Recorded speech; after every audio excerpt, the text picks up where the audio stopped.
Alright, so today we're taking a look back at Jedi Knight, Jedi Academy. This is a really good, fun Jedi game. I haven't played any of the other games in the Jedi Knight series. But I do plan to. I don't usually play games out of order. The game was free on Xbox Live Games with Gold when I got it. And it seems like a bit of a soft reboot, so I went ahead and did it. I do at least plan to play Jedi Outcast and Dark Forces 2. And that being said, I played this game on I played the Xbox version of this game on an Xbox One. Yeah, so it's probably ran better than it used to. So during this review, I'm gonna bring up a couple times that the fact that the game is old. I don't think inherently that older games are bad or something, but I'm just gonna say that I can't really accurately judge this game according to how the standards of the time, because as when this game came out, it was like less than 10. So yeah, so I'm just gonna judge it as it is. Things that I still enjoy this game. The gameplay, the lightsaber combat in this game is good. It's fun and cinematic, but it can be a bit like wild flailing. In general, this game I'd say is a bit too easy. That's one thing I want to start off with. And although back then games weren't as focused on difficulty as they were today, it still is a bit irksome. There's no real challenge till at least like 2/3 of the way through the game.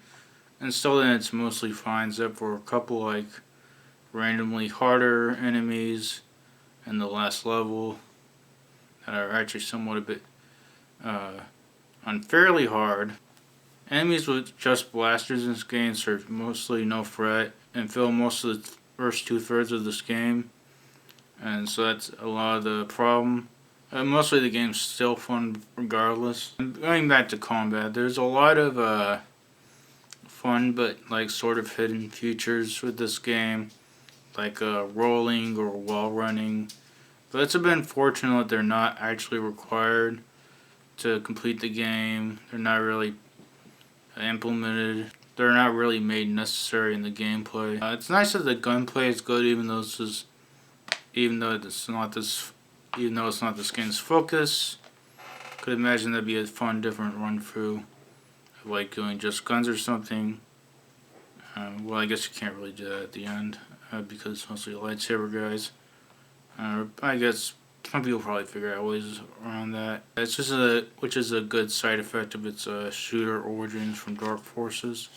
In terms of force powers, the dark side powers are fun and useful, but unfortunately the lightsaber powers are mostly just useful. Been nice to have like one a bit fun light side power. This does work narratively, but it would have been better to. It'd been fun to show some It'd been good to show some compromise. The force push and pull are really underwhelming compared to what's in future games. You may like take like a few times to push a guy off a cliff. And like Jedi Fallen Order, it's super easy. And I know it's a probably this time again, but it's still, bothering. There's a lot of good level variety, which is actually something done better back then. There's a lot of fun set pieces, level sort of things, like the speeder bike and the train level. The level design is mostly pretty good. Although there is one section I have to point out, the second to last level, the first part of it, has some pretty bad level design, where you have to go put like the 3 or 4 up and down 3 or 4 identical towers, near identical towers. There's a good enemy variety, but there's some bad enemy group. There's some repetitive enemy grouping. See a lot of the single lightsaber guy and force caster combo. And also another combo is the staff lightsaber guy and 2 lightsaber guy combo. You see these guys a lot grouped together. it does sort of make sense in terms of like what would be like strategic, where for the enemies you're doing the same thing, but it does get pretty repetitive. And of course, this does have some general older game flaws, like not knowing where to go sometimes, you know, no big nice arrows or lines or whatever. And also something like in-world buttons not being well labeled or prompted, and you got to like look directly at them to press them. And unfortunately, one more thing to note about on gameplay is that I was not able to play the Xbox. I was not able to play the multiplayer because the Xbox version, the Xbox Live Jedi Academy servers are shut down. So that is unfortunate.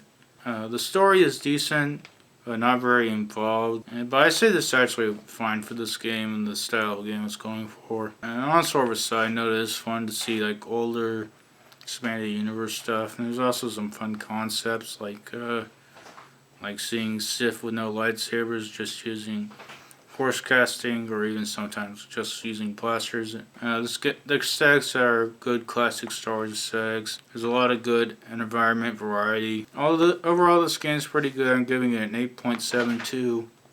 Thank you to anyone who likes, comments, or subscribes.